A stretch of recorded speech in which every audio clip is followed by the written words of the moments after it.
Book में leadership, politics, economic और society के प्रिंसिपल्स के बारे में बताया गया है। अगर आप गवर्नमेंट ऑफिसर हैं या सिविल सर्वेंट बनना चाहते हैं तो ये बुक आपको पढ़नी चाहिए। ये आपको करप्शन से बचना, एक अच्छा लीडर बनना और लोगों के हित में कैसे काम करना है ये सिखाएगी। बात करें अगर कि यह किताब किसके लिए है, तो स्टूडेंट हो, टीचर हो, पॉलिटिशियन हो, गवर्नमेंट सर्वेंट हो या कोई भी आम इंसान भी अगर इसको फॉलो करेगा तो डेफिनेटली उसे सक्सेस मिलेगी। अध्याय 1, चाणक्य को कौटिल्य और विष्णुगुप्ता के नाम से भी जाना जाता है। इन्होंने नंद डायनेसिटी को खत्म करवा के चंद्रगुप्त मौर्य को राजा बनवा दिया। अलेक्जेंडर को भी कौटिल्य की वजह से हिंदुस्तान में हार का सामना करना पड़ा, जो कि पूरी दुनिया को जीतने के इरादे से निकला था।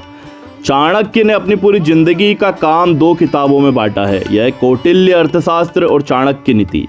आज हम चाणक्य नीति के बारे में सुनेंगे। चाणक्य नीति पंक्तियों के रूप में लिखी गई है, इसमें कोई कहानी नहीं है लेकिन ज्ञान कूट कूट के भरा है। तो चलिए शुरू करते हैं। पहला, एक पंडित भी घोर कष्ट में आ जाता है यदि वह किसी मूर्ख को उपदेश देता है, यदि वह एक दुष्ट पत्नी का पालन पोषण करता है या किसी दुखी व्यक्ति के साथ अत्यंत घनिष्ठ संबंध बना लेता है। दूसरा, दुष्ट पत्नी, झूठा मित्र, बदमाश नौकर और सर्प के साथ निवास साक्षात मृत्यु के समान होता है।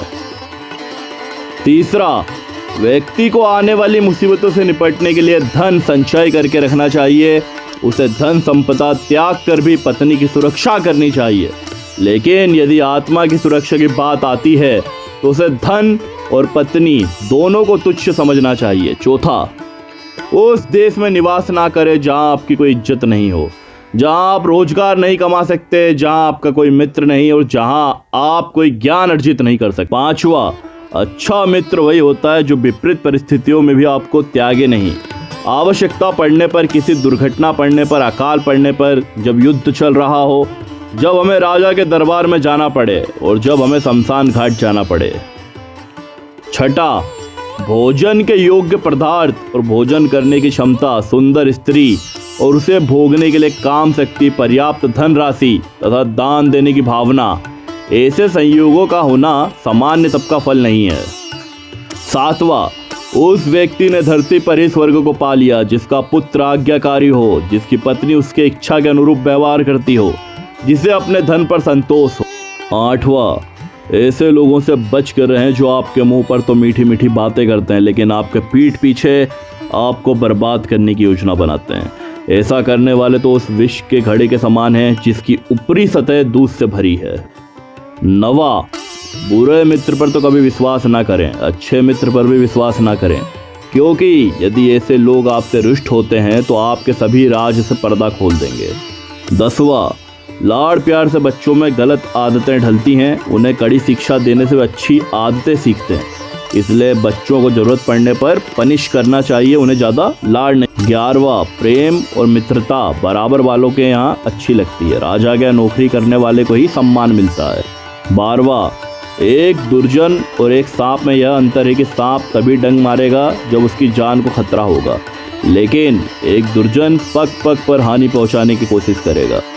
13, रूप और यौवन से संपन्न तथा कुलीन परिवार में जन्मा विद्याहीन पुरुष पलाश के फूल के समान है, जो सुंदर तो है लेकिन खुशबू रहित है। अध्याय 2, कोयल की सुंदरता उसके गायन में है, एक स्त्री की सुंदरता उसके अपने परिवार के प्रति समर्पण में है, एक बदसूरत आदमी की सुंदरता उसके ज्ञान में है तथा एक तपस्वी की सुंदरता उसकी क्षमाशीलता में होती है। 15वां, कुल की रक्षा के लिए एक सदस्य का बलिदान दें, गांव की रक्षा के लिए एक कुल का बलिदान दें, देश की रक्षा के लिए एक गांव का बलिदान दें, आत्मा की रक्षा के लिए देश का बलिदान दें। 16वां, जिस तरह सारा जंगल केवल एक ही फूल से सुगंधित हो जाता है, ठीक उसी तरह एक ही गुणवान पुत्र पूरे कुल का नाम बढ़ा देता है।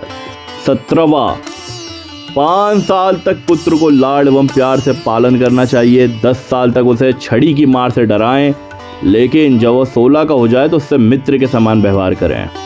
18, सैकड़ों गुण रहित पुत्रों से अच्छा एक गुणी पुत्र है, क्योंकि एक चंद्रमा ही रात्रि के अंधकार को भगाता है, असंख्य तारे यह काम नहीं करते।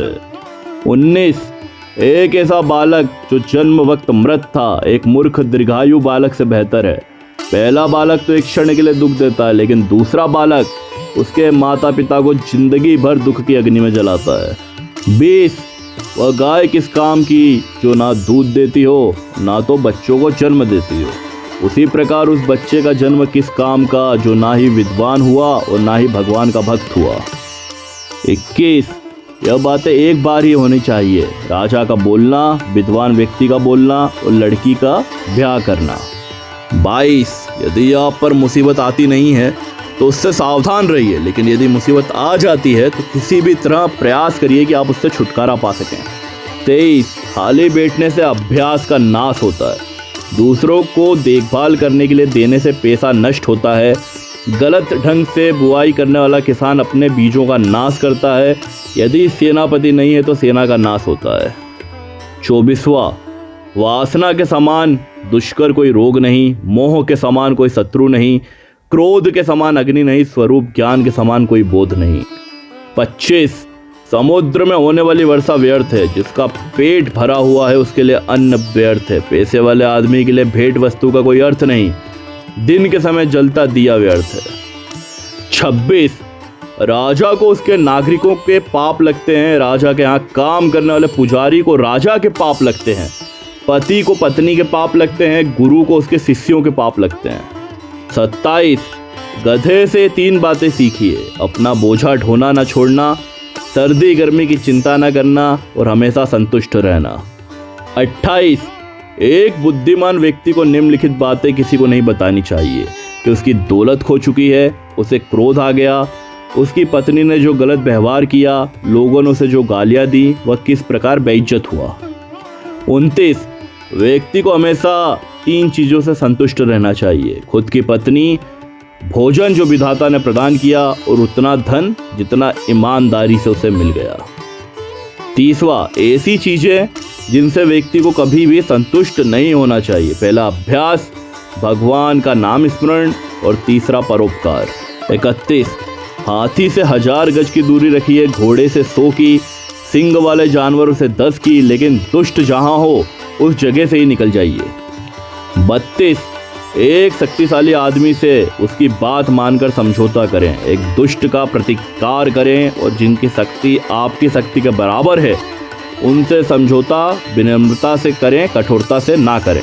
अध्याय 3 एक राजा की शक्ति उसकी शक्तिशाली भुजाओं में है, एक ब्राह्मण की शक्ति उसके स्वरूप ज्ञान में है, एक स्त्री की शक्ति उसकी सुंदरता और मीठे वचनों में है। 34 यदि आप शेर की गुफा में जाते हो तो आपको हाथी के माथे का मणि मिल सकता है, लेकिन यदि आप लोमड़ी जहाँ रहती है वहाँ जाते हैं तो बछड़े की पूंछ या गधे की हड्डी के अलावा आपको कुछ नहीं मिलेगा। 35 यदि ज्ञान को उपयोग में ना लाया जाए तो वह खो जाता है, आदमी यदि अज्ञानी हो तो खो जाता है, सेनापति के बिना सेना खो जाती है और पति के बिना पत्नियां खो जाती हैं। 36 वो कमीने लोग जो दूसरों की गुप्त खामियों को उजागर करते हुए फिरते हैं उसी तरह नष्ट हो जाते हैं जिस तरह कोई सांप चींटियों के टीलों में जाकर मर जाता है। 37 इन 7 को जगा दे यदि ये सो जाएं, विद्यार्थी, सेवक, पथिक, भूखा आदमी, डरा हुआ आदमी, खजाने का रक्षक या फिर खचाची। 38 इन 7 को नींद से नहीं जगाना चाहिए, सांप, राजा, बाघ, डंक मारने वाला कीड़ा, छोटा बच्चा, दूसरे का कुत्ता या फिर मूर्ख।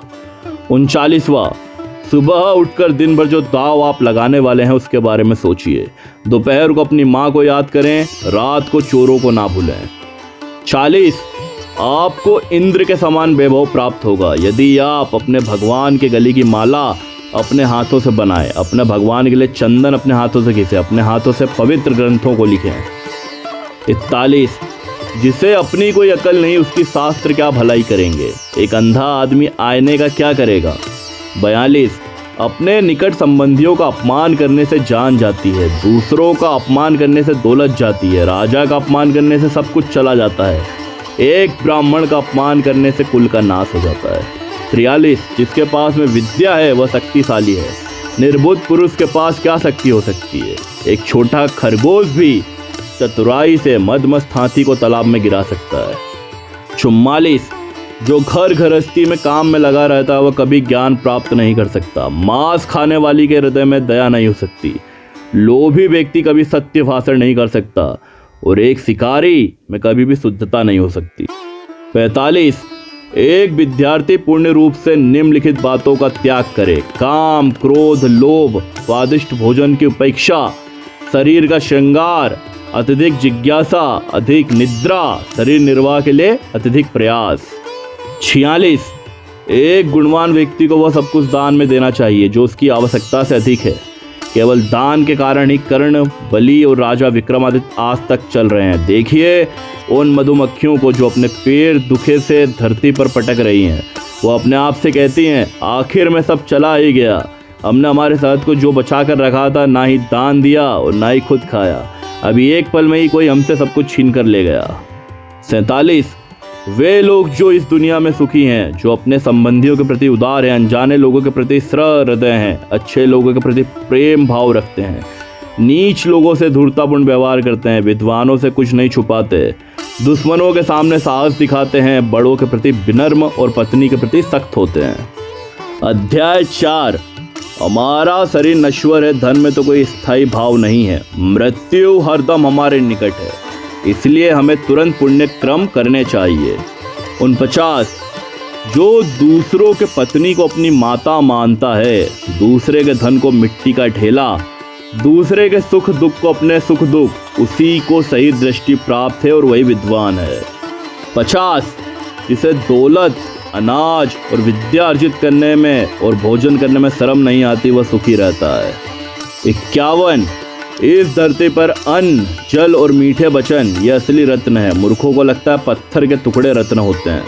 52, जो व्यक्ति बुद्धिमान है वह निम्नलिखित बातें किसी को ना बताए: वह औषधि उसने कैसे बनाई जो अच्छा काम कर रही है, वह परोपकार जो उसने किया, उसके घर के झगड़े, उसके पत्नी के साथ होने वाली व्यक्तिगत बातें, उसने जो ठीक से ना पका हुआ खाना खाया हो और जो गालियां उसने सुनी हो। 53, मुझे वह दौलत नहीं चाहिए जिसके लिए कठोर यातना सहनी पड़े या सदाचार का त्याग करना पड़े या अपने शत्रु की चापलूसी करनी पड़े। 54, इस दुनिया के वृक्ष को 2 मीठे फल लगे हैं, मधुर वचन और सत्संग। 55, जिसका ज्ञान किताबों में समिट गया हो, जिसने अपनी दौलत दूसरों के सुपुर्द कर दी हो, वह जरूरत आने पर ज्ञान या दौलत कुछ भी इस्तेमाल नहीं कर सकता। 56, चंदन कट जाने पर भी अपनी महक नहीं छोड़ते, हाथी बूढ़ा होने पर भी अपनी लीला नहीं छोड़ता, गन्ना निचोड़े जाने पर भी अपनी मिठास नहीं छोड़ता, उसी प्रकार ऊंचे कुल में पैदा हुए व्यक्ति अपने उन्नत गुणों को नहीं छोड़ता, भले ही उसे कितनी भी गरीबी में क्यों ना गुजर बसर करना पड़े। 57, वह चीज़ जो दूर दिखाई देती है, जो असंभव दिखाई देती है, जो हमारी पहुंच से बाहर दिखाई देती है, वह भी आसानी से हासिल हो सकती है यदि हम तप करते हैं, क्योंकि तप से ऊपर कुछ नहीं होता। 58, वह इंद्र के राज में जाकर क्या सुख भोगेगा जिसकी पत्नी प्रेम भाव रखने वाली हो, सदाचारी हो, जिसके पास में संपत्ति हो, जिसका पुत्र सदाचारी और अच्छे गुण वाला हो, जिसको अपने पुत्र द्वारा पौत्र हुए हों। 59, जो व्यक्ति गुणों से रहित है लेकिन जिसकी लोग सराहना करते हैं, वह दुनिया में काबिल माना जा सकता है, लेकिन जो आदमी खुद के ही डींगे हाँकता हो, वो अपने आप को दूसरों की नजरों में गिराता है, भले ही वह स्वर्ग का राजा इंद्र क्यों ना हो। 60, मुझे वह दौलत नहीं चाहिए जिसके लिए कठोर यातना सहनी पड़े या सदाचार का त्याग करना पड़े या अपने शत्रुओं की चापलूसी करना पड़े। 61, सभी जीव मीठे वचनों से आनंदित होते हैं, इसलिए हम सबसे मीठे वचन कहें, मीठे वचन की कोई कमी न रखें। 62, इस दुनिया के वृक्ष में 2 मीठे फल लगे हैं, मधुर वचन और सत्संग। 63, गरीबी, दुख और एक बंधी का जीवन, यह सब व्यक्ति के किए हुए पापों का ही फल है। 64, पानी पर तेल, एक कमीने आदमी का बताया हुआ राज, एक लायक व्यक्ति का दिया हुआ दान और एक बुद्धिमान व्यक्ति को पढ़ाया हुआ शास्त्र का ज्ञान अपने स्वभाव के कारण तेजी से फैलता है। अंतिम और 5वां अध्याय, हमें अभिमान नहीं होना चाहिए जब हमें यह बात करते हैं परोपकार, आत्मसंयम, पराक्रम, शास्त्र का ज्ञान हासिल करना, विनम्रता, नित्यता यह करते वक्त अभिमान करने की इसलिए ज़रूरत नहीं क्योंकि दुनिया बहुत कम दिखाई देने वाले दुर्लभ रत्नों से भरी पड़ी है। 66। यदि हम किसी से कुछ पाना चाहते हैं तो उससे ऐसे शब्द बोलिए जिससे वह प्रसन्न हो जाए। उसी प्रकार जैसे एक शिकारी मधुर गीत गाता है जो वह हिरण पर बाण चलाने जाता है। 67। जो व्यक्ति राजा से, अग्नि से, धर्मगुरु से और स्त्री से बहुत परिचय बढ़ाता है वह विनाश को प्राप्त होता है। जो व्यक्ति इनसे पूर्ण रूप से अलिप्त रहता है उसे अपना भला करने का कोई अवसर नहीं मिलता।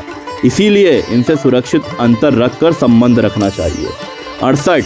कुसंग का त्याग करें और संत जनों से मेलजोल बढ़ाएं।